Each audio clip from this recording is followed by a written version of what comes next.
Este episodio es presentado por Honda. Descubra la nueva Honda Passport Trail Sport todoterreno. La Passport más todoterreno que Honda haya imaginado jamás. Esta Passport cuenta con mayor altura al suelo, barras de techo en todas sus versiones y neumáticas especialmente diseñados para cualquier terreno. Además, disfruta todos tus viajes con el control de clima de 3 zonas, techo panorámico y opciones como asientos delanteros con calefacción y ventilación. Conoce más en honda.com/passport.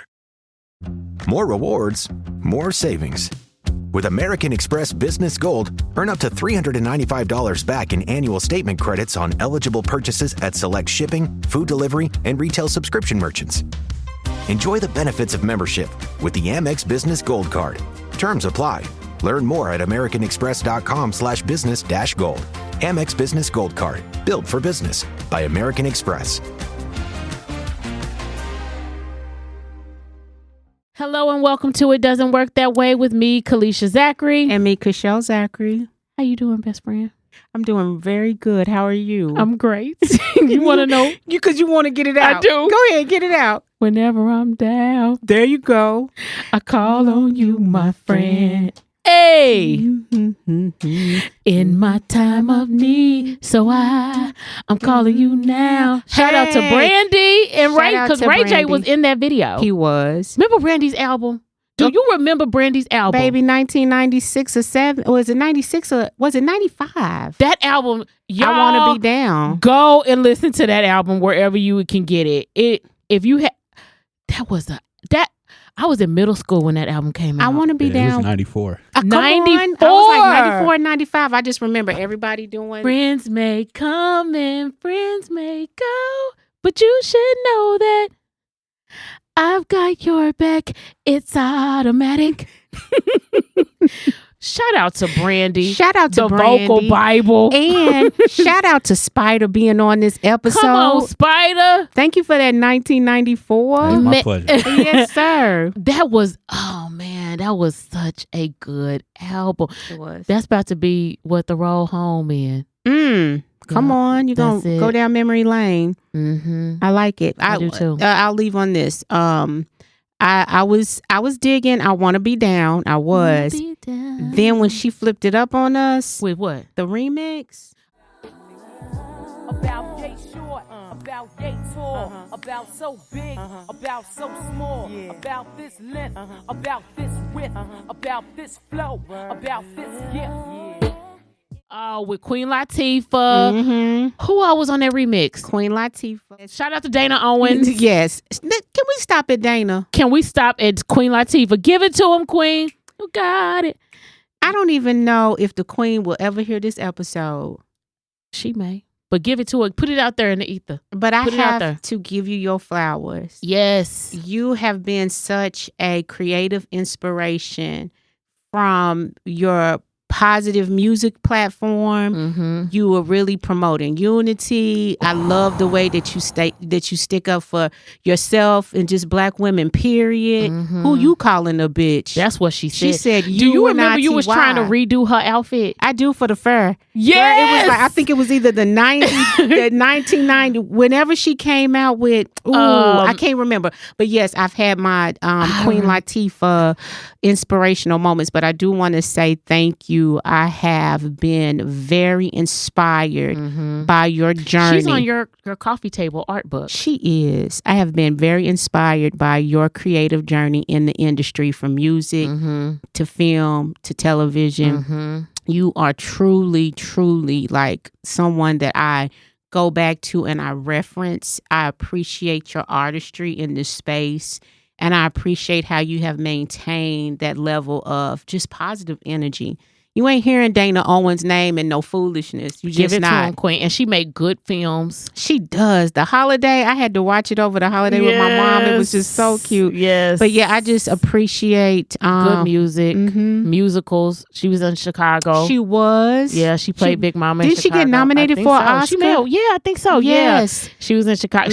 Her range is just amazing. And she's so amazing. Equalizer. Come on Paramount. CBS. Amazing. Amazing. Film. Just amazing. Man, shout out Thank to you, Queen Latifah. Man, all right. Yes. Kachelle, let's talk about it today. Okay. So, Kachelle, I want to talk about, speaking of, like, you know, we see what Queen Latifah has done today. It's like what we don't see is all the years that she put in before we actually saw Queen Latifah. Right. But is overnight success coming? Ooh, Kalisha. Asking for a friend. I think you know the answer. Answer it, friend. It doesn't work that way. Child, let's talk about it. And then if we're really being honest, why would you want it to? Well, I want to not assume. Mm-hmm. This is the definition I found for overnight success. Okay, let me hear. An overnight success refers to someone or something that appears to achieve a high level of success very quickly, often seemingly without much effort.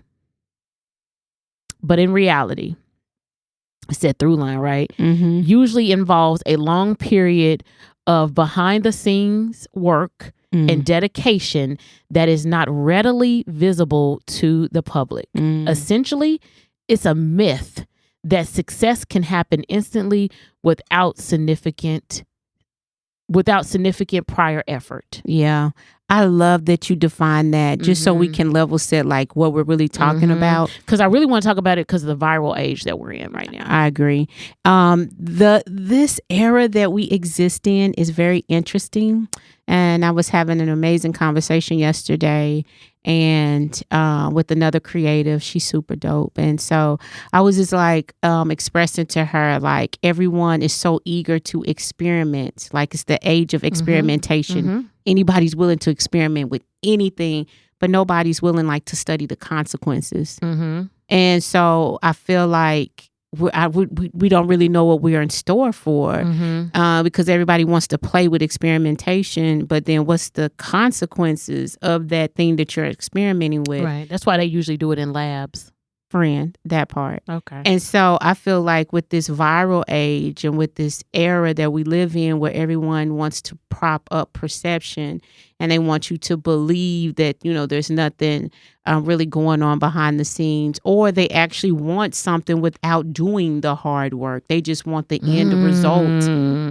That's a very, very dangerous realm to play in. So it's interesting for me. I observe a lot and I just take it in, and I'm so glad that I can look at things like through a sober lens. And I think that's just coming from like 17 years of straight entrepreneurship, no breaks. Like it's not too much anybody can tell me. I'm like, no, it don't work that way. Okay, hence the podcast. Exactly.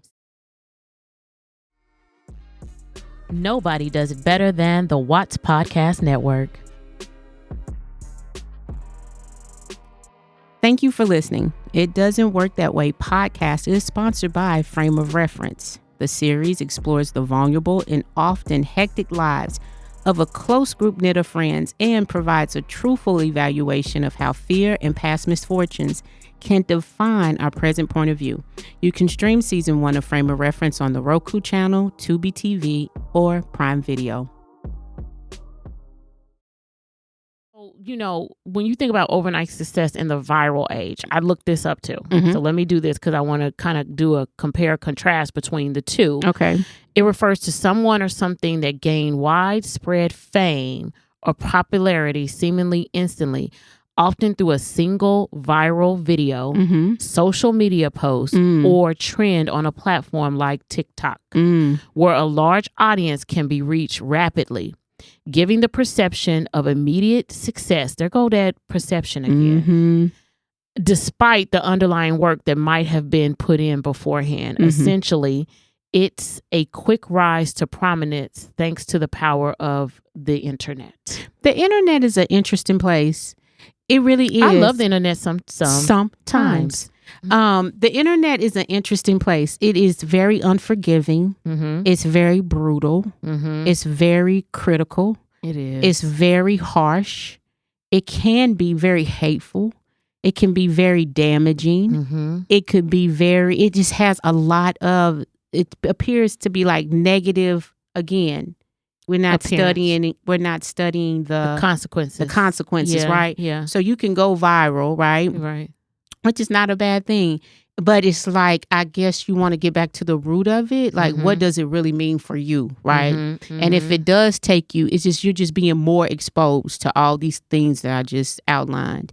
And can you handle that? Can you handle everybody not feeling the same way about what you went viral for? Yeah. Can you handle people having different opinions or critical statements about what you went viral for? Even if you're not in business, and say you're just an individual, right?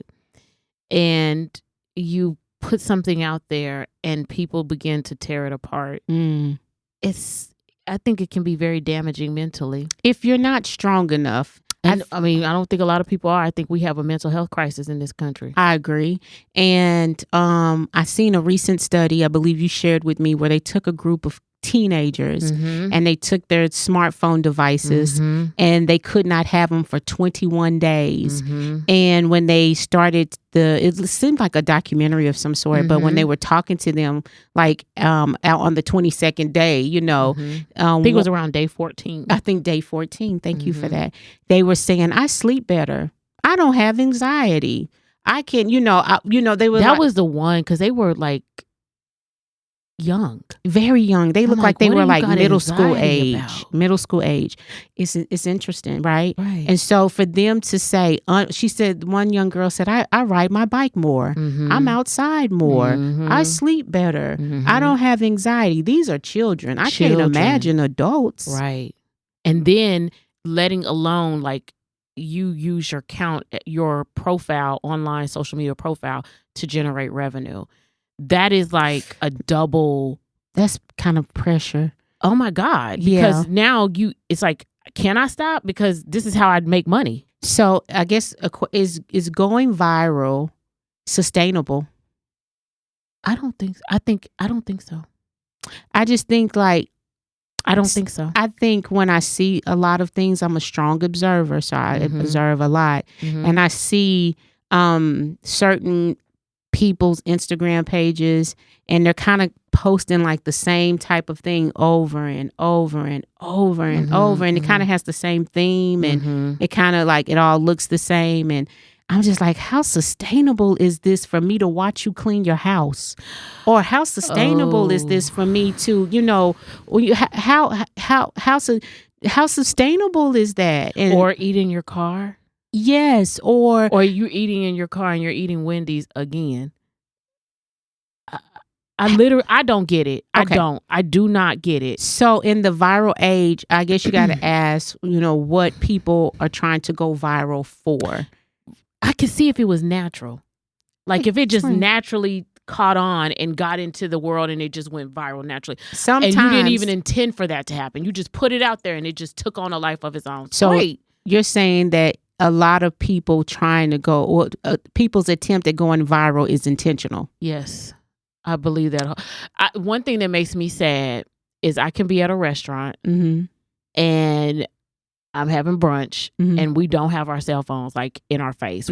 We're actually talking, communicating. And again, I was born in the 80s, so there was a time when we did not have cell phones. Facts. Supercomputers. We didn't have it. We had to actually talk. We couldn't wait for Grandpa to fix our bikes. Do you remember that? Girl, gone outside. Oh my God! And whoever was left in the garage waiting him to oil the chain. Yeah, you was like, "Come on, Grandpa, we got gotta go." But when someone is, I guess, a food influencer and people are waiting to eat, but they got to take the photo. And it feels like, and then and again, I'm of a different generation, right? So I cannot relate. Other people like, that is normal. It is what it is. And I get it. You assume that they have that train of thought. They may or may not. I don't know. You're right. So thank you for that correction. I assume that they have that train of thought. But for me, I'm just like, is that really social?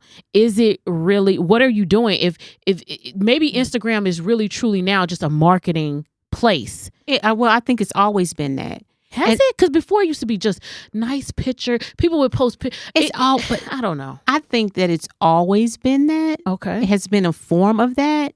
I remember like early Instagram days, like when they first came out, I used to come across the most dopest organic creatives. I would be like, Mhm, what is mhm, going on? mhm. I don't feel that so much now. It feels What do you like, think changed? I think just things change, things evolve, you know. It's just But don't it feel like they always trying to technology. this is what I love about our Instagram page. Shout out to WATZS Prod Instagram page. Come on, it's the WATZS Prod put some Instagram page. respect on that. Because I feel like it's a curated museum. I love that. And I feel like you can go see it. Like, I'm not trying to sell you something, right? Mhm. Trying to inspire you. I'm really trying to inspire you and give you some other options to watch.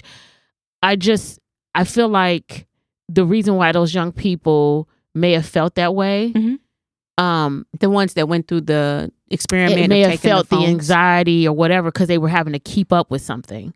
And that began to give pressure.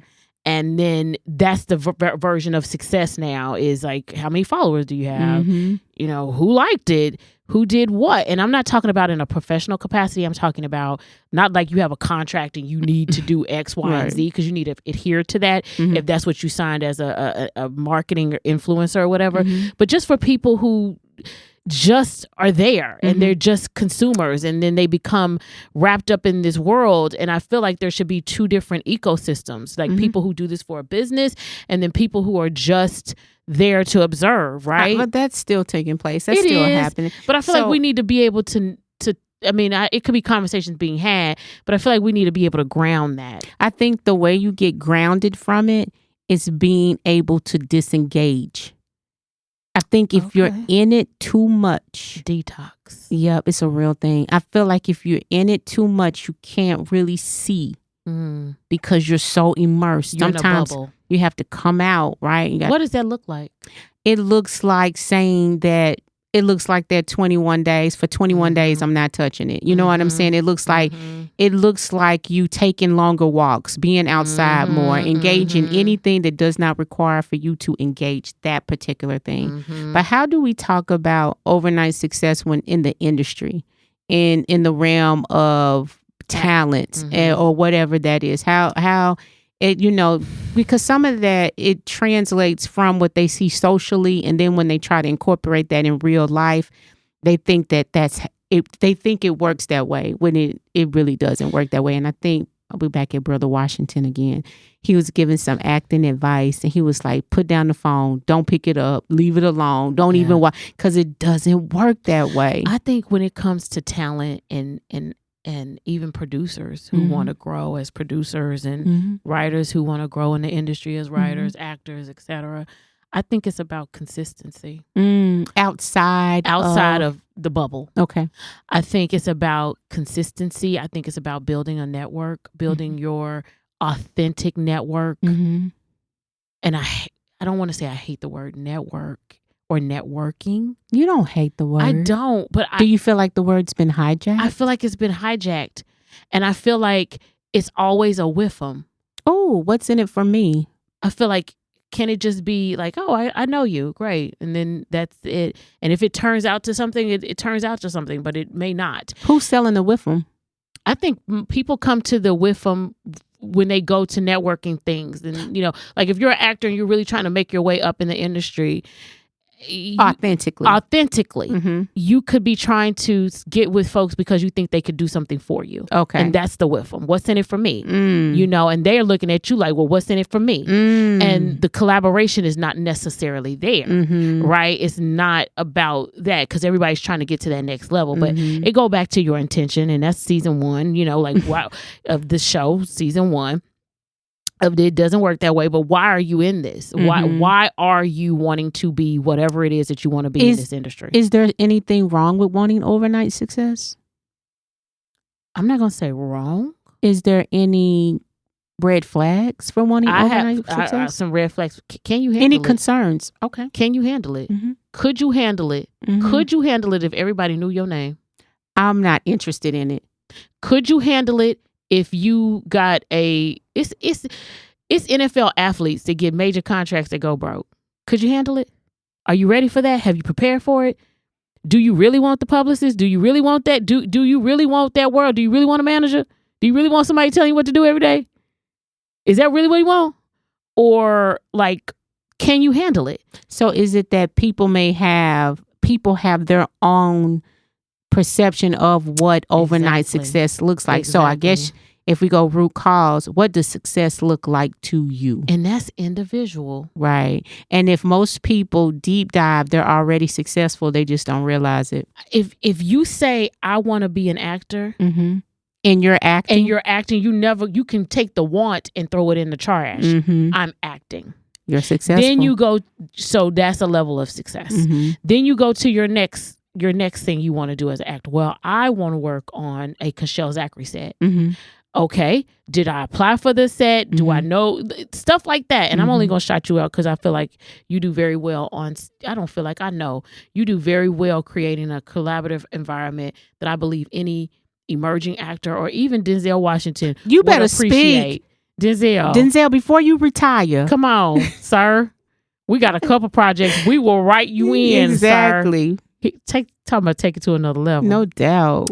But I feel like people, once they know how you do what you do, they will grow to want to do that. But for people who are acting, if there's somebody that you know you want to work with, and that will be a level of success that you believe you want to work with, let me say that. Because everybody you don't want to work with.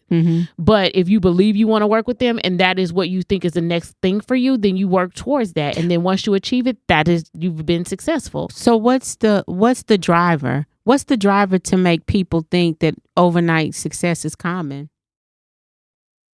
This episode is brought to you by Nerds Gummy Clusters, the sweet treat that always elevates the vibe.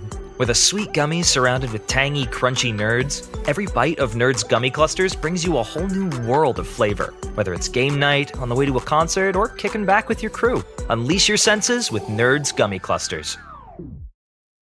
This episode is brought to you by State Farm. From your morning podcast to your afternoon playlist, State Farm knows you personalize your entire day. And that's why State Farm helps you personalize your insurance with the State Farm Personal Price Plan. It offers coverage options that help protect what you care about most at an affordable price just for you. Like a good neighbor, State Farm is there. Prices vary by state. Options selected by customer. Availability and eligibility may vary.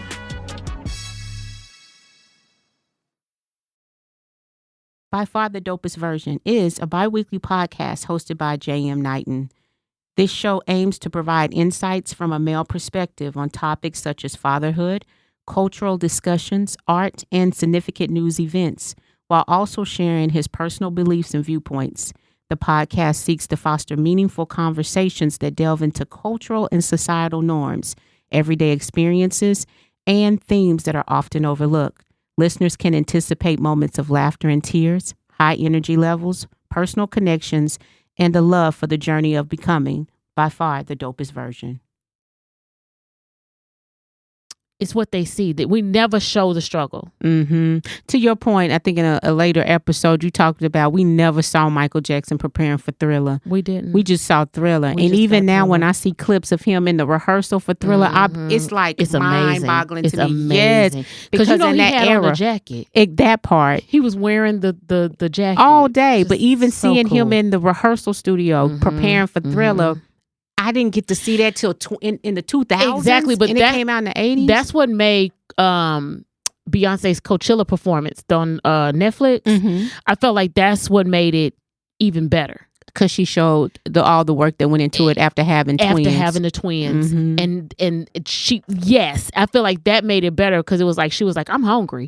She wasn't eating. And she was eating very little because she was trying to get in her costume. She was like, I'm hungry. Nobody would say that. They were just like, oh my God, look at Beyonce. She looks amazing. But come on, she couldn't even, she was doing the steps. She's like, this is my first rehearsal since having the twins. And you know, that part, it's going to cost you something. Yeah. And I feel like if you want something for nothing, ooh, it's almost something creepy about that.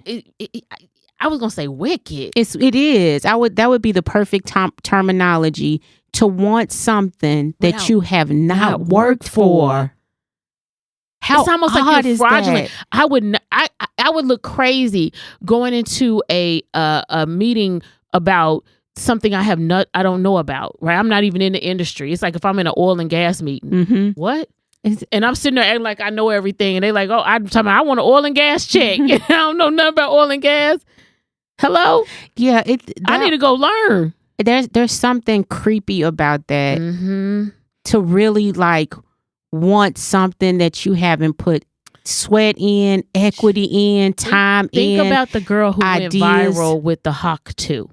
What's that? A girl, let me just say this. She went viral for a street video she did with some people that do street videos. You know, they go up to say, what do you do? Mm-hmm. I don't have all the parameters of what she did, but she talked about, they call her Hawk 2 girl. That's just, I'm going to put that out there. Okay. What's a Hawk 2? I don't want to go into that on this show. Okay. Okay, so we're going to stop.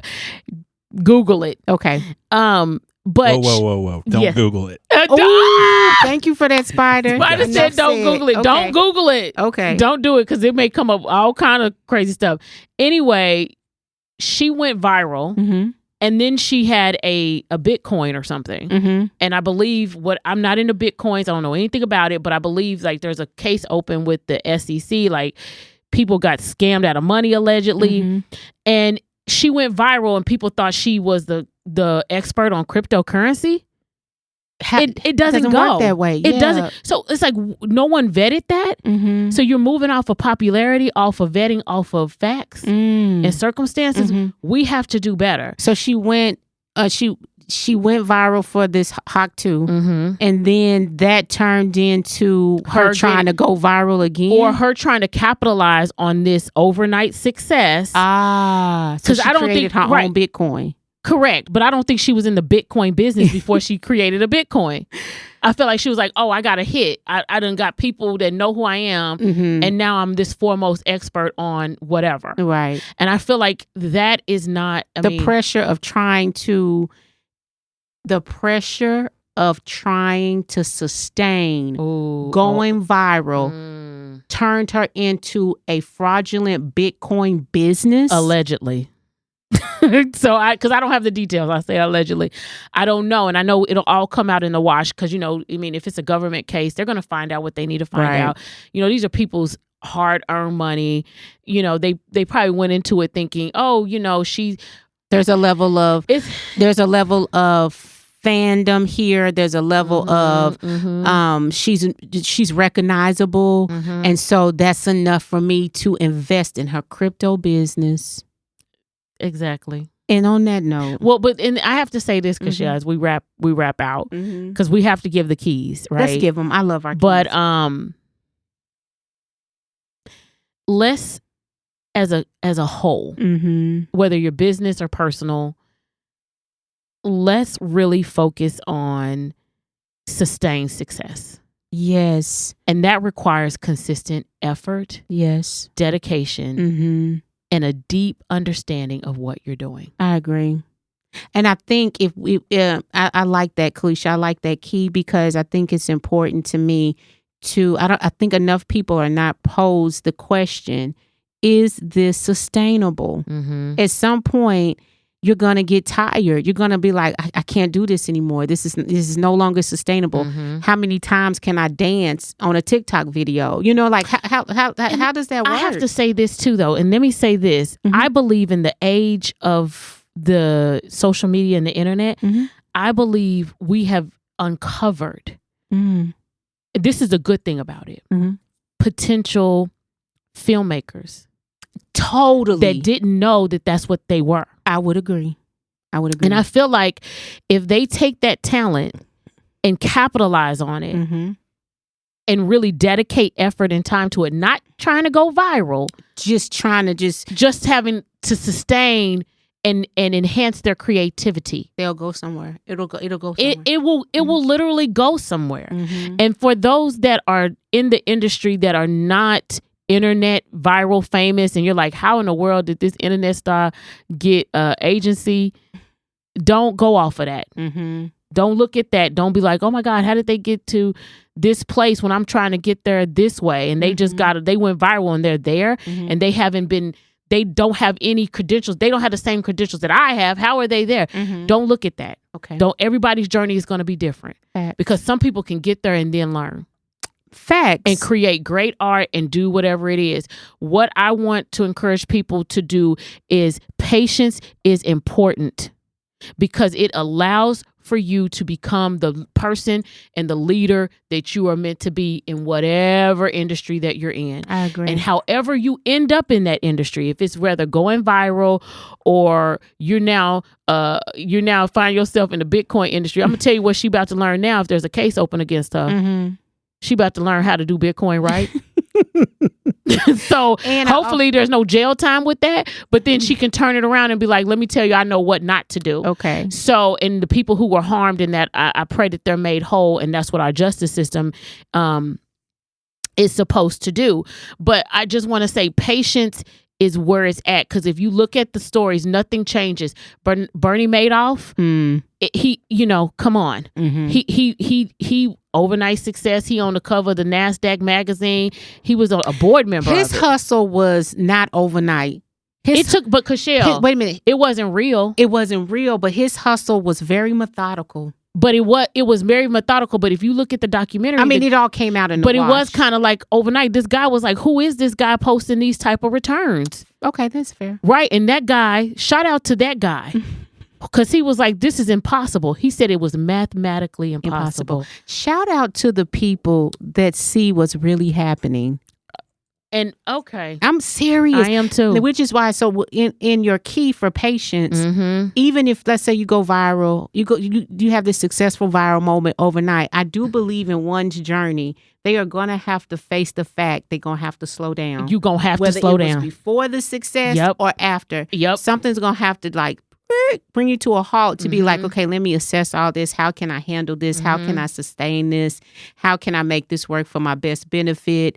You know what I'm saying? There's going to have to be a level of opportunity where you have to be patient so you can think. And if you go viral and it makes you some money, take that money and then do what you really love. If going viral just wasn't what you really wanted to do, that's a good nugget. But it was something that helped you to go viral. Think about the guy who made MySpace, Tom, yes. Remember MySpace? I do.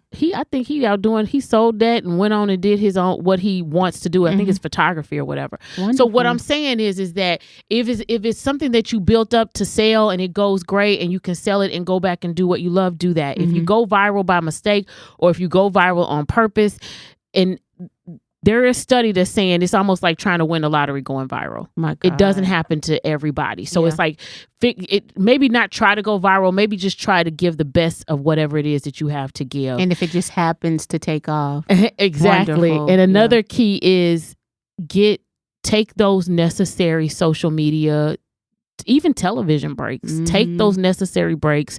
Even if you are a creator or a consumer, take a break. It's necessary. It's necessary. We are in information overload. We take in so much. There has to be a release. What's the release? And it's bite-sized information. It's like some people will take a piece of a story and run with it, and it ain't even the whole story. Exactly. And I'll be like, can I get the article? Can I see the court filing that was on there? Like, you have to do that because you can't look for these viral moments to push out things into the space. And some of the stuff that we're pushing out is harmful, hurtful, dangerous. You mean just as the internet collectively? Yes, you cannot get your medical advice from somebody that ain't a doctor. And on that note, y'all, thank y'all for listening to It Doesn't Work That Way. Thank you so much. I want you guys to be sure to rate, review, and subscribe wherever you get your podcast. Kachelle, as always, I love sitting across from you and talking. You are the most. You are so incredible. Come on, friend. If I had to podcast with anybody. Anybody? You number one. Me? You. Me? You. Me. You. I ain't looking for nobody else. I'm not. Child. I have the You ain't trying to cancel me off the podcast and replace me with somebody? Never. Ever. The synergy. I mean. The authenticity. Child. Thank you. Thank you, friend. Hey, whenever I'm down. Hey. I call on you, my friend. I don't know the rest. The vocal Bible. Y'all better shout out the vocal Bible. Shout out to Brandy. Don't play with Brandy. She been a staple. Thank y'all for listening. We'll see you next time. Bye. Bye.